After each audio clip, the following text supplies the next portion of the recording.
కుటుంబ గౌరవానికి తగిన స్థిరజీవనం ఏదో ఏర్పాటు చేసుకోవాలి. కాలం కలిసి వస్తే భగవంతుడే ఏర్పాటు చేస్తాడు నాయన. మనం పట్టుబట్టి ప్రయత్నం చేస్తేనే పైన భగవంతుడు.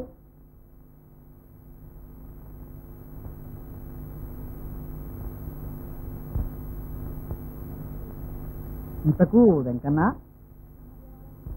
ఎల్లమ్మ దేవాలయంలో ధనపిశాచం మురుగుతున్నదంటారు, నిజమేనా? ఓ కోటాల కోట్లు గంగాళంలో ఉంది. అక్కడ ఎందుకు పాతి పెట్టారు? అసలు ఎల్లమ్మ పుట్టుపూర్వోత్తరాలు? ఎల్లమ్మ పెనుటి కోటీశ్వరుడు. పూర్వం మరాఠీ దండు ఆ ధనమంతా దోపిడీ చేసి అతన్ని చంపి పారేశారు. పాపం ఆ మహాతల్లి భర్తతో సాగమనం చేసింది. పిశాచిమై మీ పెద్దలను వేధిస్తూ వచ్చింది. సరే, దానికి పరిహారంగా ఆ ధనమే పాతేసి ఎల్లమ్మకి గుడి కట్టించారన్నమాట. అవును, అప్పటికి శాంతించింది. ఇంకే ఆ ధనం మనదే. సాధిస్తాను, ధర్మరాజ్యానికి వినియోగిస్తాను. వద్దు బాబో వద్దు. ఎంతో మంది ప్రయత్నించి సాధ్యం కాక ఆ ధనశాచానికి బలి అయిపోయారు. గుడి నిండా చచ్చిన వాళ్ళ శవాలే. అందులో నాశల్యం ఒకటి.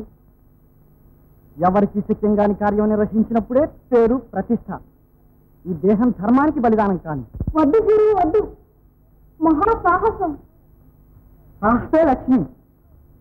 అయితే నేను కూడా వస్తాను. వద్దు, నువ్వు తప్పితే నీవు. సుబంది, నీ వెనుక నేను.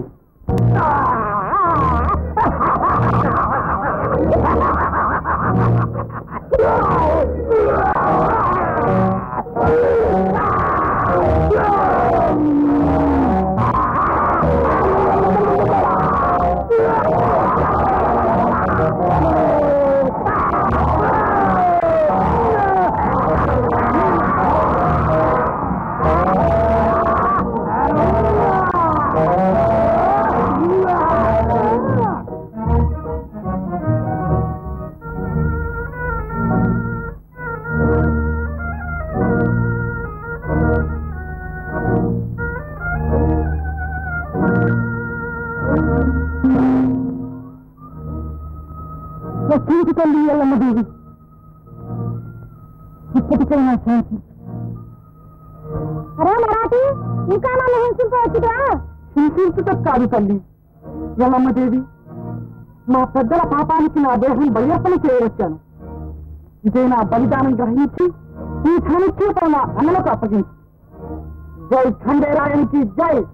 మరాఠీ, ఈ ఘోర సాహసాలు మెచ్చాను. అదిగో ఆ ధనం నీ పెద్దలదే. తీసుకుని వెళ్ళి సద్వినియోగం చేయండి.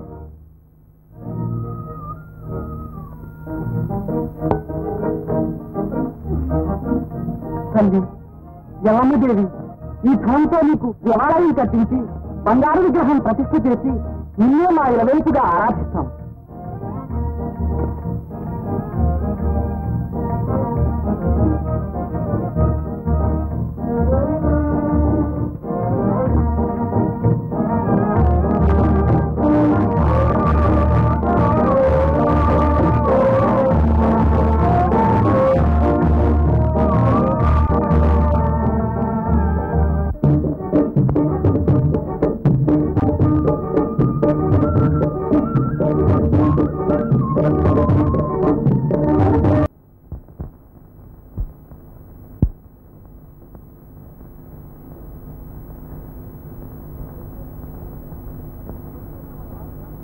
ఇప్పటికైనా మన వారి జాడ తెలుసుకున్నారా?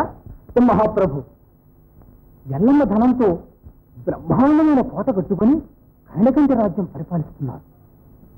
మంది మార్బలంతో రేపో మాపో మనపై దండయాత్రకు సిద్ధంగా ఉన్నారు ప్రభు. సరే పోండిరా మీరు.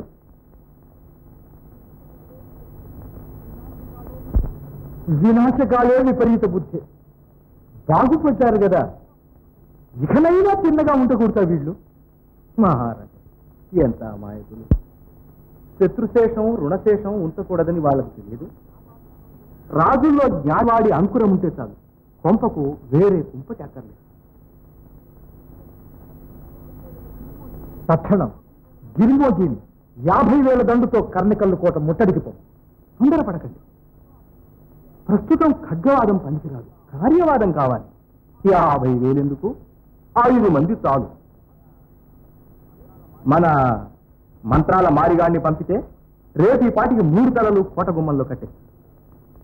అవును, 3 తలలకు 3 వంతుల మోపు ధనం తక్షణం పొమ్మను.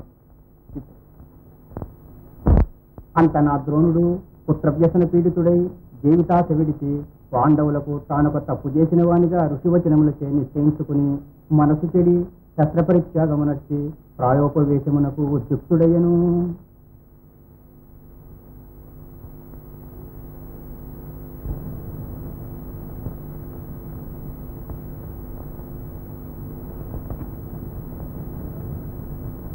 పరుండండి, 2 ధాముల రాత్రి. చంద్రాస్తమయం కానీ పరుంటాను. కథ మంచి రసఘట్టంలో ఉంది. ఇంకా కథాగతం అంత పరాకష్టంగా చదువుతున్నారు. తింటే గారెలు తినాలి, వింటే భారతం వినాలి. ద్రోణాచార్యులు అస్త్ర సన్యాసం చేసి ప్రాయోపవేశంలో కూర్చున్నాడు. తర్వాత తెలిసిన కథేగా, దృష్టజుమ్నుడు పట్టాకత్తితో తల కోసుకుపోతాడు. ఆ ముక్కలే కవినోట వింటే కథ కళ్ళకు కట్టినట్టుంటుంది. అంటూ ఆ దీపంలో సమరైపోయినట్టుంది చూడు.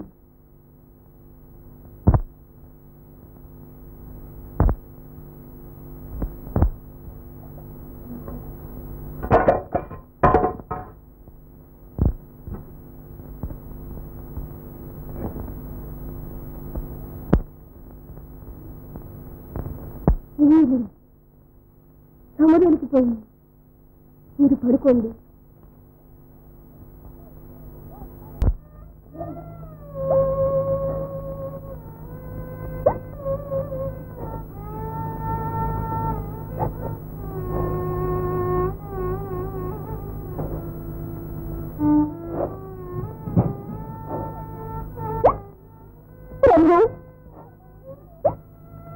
ధర్మమూర్తిలో ఈ బలవన్మరణ హంతకు నోటు పెట్టి పెద్ద పిల్లలు పట్టుకున్నారా? మన జీవితం నాశనం చేసి అభద్రాలు సూర్యురాలు నిత్య కళ్యాణంతో వైభవిస్తుందా? శాంతించండి, దుఃఖించి సత్యం మహారాజు గారి విద్యాగల మా తల్లి. కర్తవ్యం ఆలోచించండి.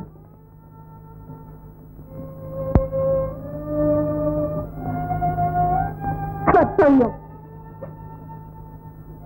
నాకు పట్టిన గతి ఆ రాకొచ్చి విక్రమ పట్టే వరకు నాకు ఇంకే కర్తవ్యం లేదు. ప్రతీకారము రిక్కు జయించాలని సంతోషించు. నా భర్త మరణంతో నీ వినయం ఆగిపోయింది.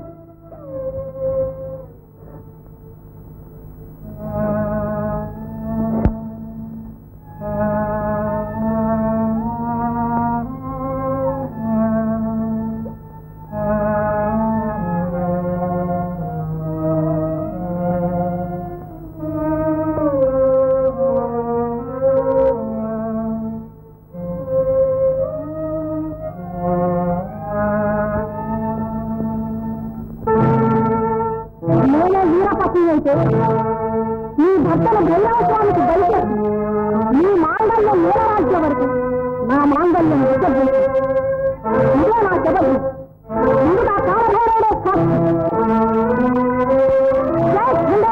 జై శబధం ముసుగు వేసుకొని మూల కూర్చోక నీ బ్రతుకుతోడు శబధం కూడా. వీరపత్ని నీవో నేనో చూతూగాను. అంటూ ఈ వంశం నిర్మాణం చేయించకపోతే నేను బరేగా మహారాణినే కాదు. తండ్రా పిశాచమా, అన్న కొడుకున న్యాయంగా కూలీ చేయించాడు. పాప ధర్మరాజురా సోమోజీ. ముఖాముఖి పోట్లాడాలి కానీ ఇదొక మోసిరటే. కాలు చేతిలో కీలు బొమ్మకు మగతనమేమిటే. అయినా ముగ్గురిని ఒక్క మారే ముగించాలని చూచాడట్రా. ఇప్పుడు మాత్రం ఆ ఇద్దరిని బక్కలిస్తారా?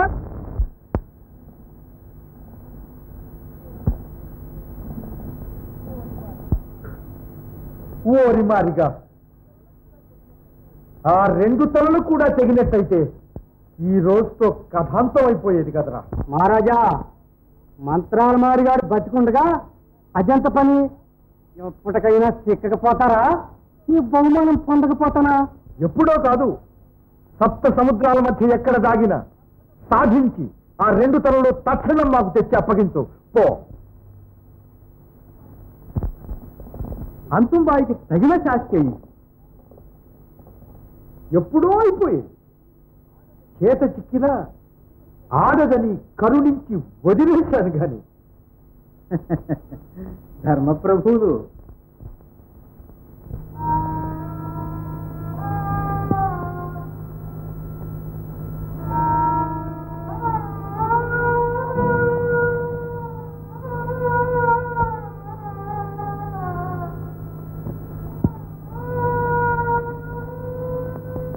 అంటూ కయ్యా ఊరుకో, చేసిన శపథం మర్చిపోయావా? లేదు, మర్చిపోలేదు. నాకు ఏ దారి తోటకం లేదు. శత్రువుల బలవంతులు మనక స్త్రీ సంపద లేదు. అందుకని అని ఊరుకుంటే నాకతే మూకుపడుతుంది. తక్షణం మీరందరూ ఈ కోట వదిలిపోండి. శత్రు సంహారానికి సాధన సామాగ్రి చేకూరుతుంది. ప్రతీకారం చేసి నా ఆత్మకు శాంతి కలుగుతుంది.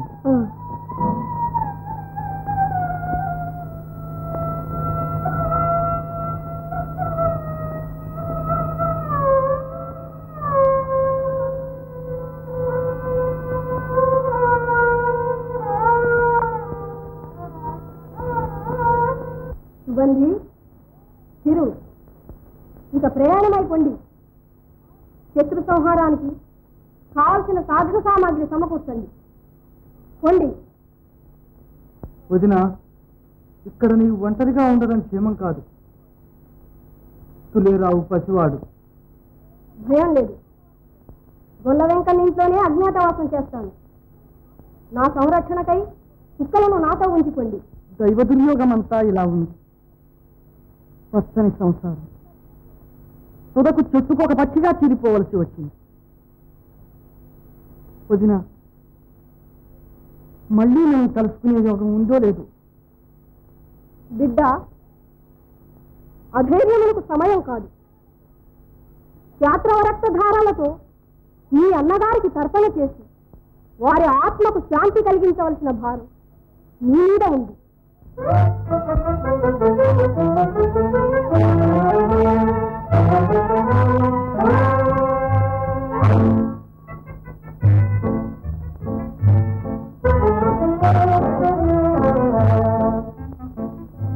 ఇదిగో ఈ రక్త కుంకుమ తిలకమే నీకు సర్వదా రక్ష.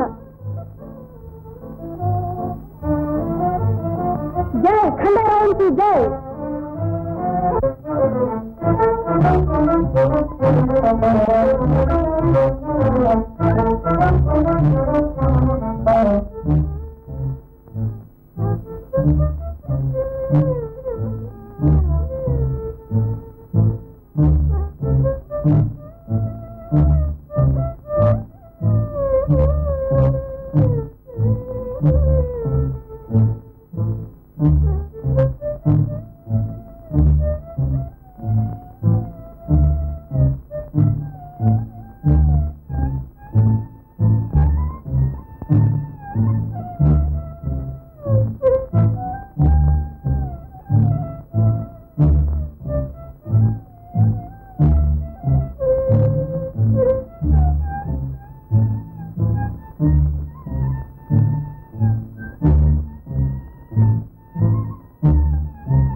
దారి తప్పిన అక్కడంలోకి వచ్చాం.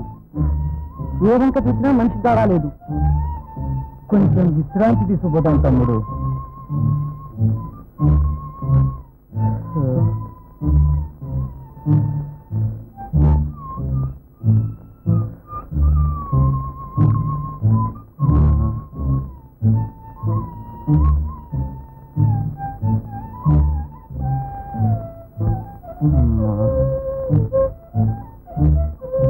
అన్నయ్య, దాహం తీసుకువస్తాను. త్వరగా తిరిగిరా.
అమ్మా, నాన్నగారిని చంపినది ఈ మారిగాడేనా?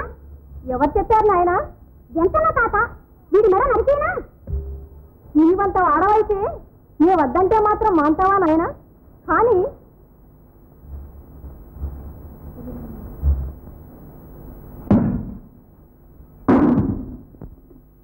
మారిగాడు కాదు చంపింది, మీ తాతయ్యే చంపించాడు. అమ్మా నిజమేనా? ఇప్పుడు మా తాతయ్య ఎక్కడున్నాడు? అట్లా వెళ్ళి సంతోషిస్తాను. సమయం వస్తుందిలే నాయన, తొందరపడబోకు. చిన్నతరా సాబు గరిటి నేర్చుకుని కానీ రా. పదండి రా, పదండి.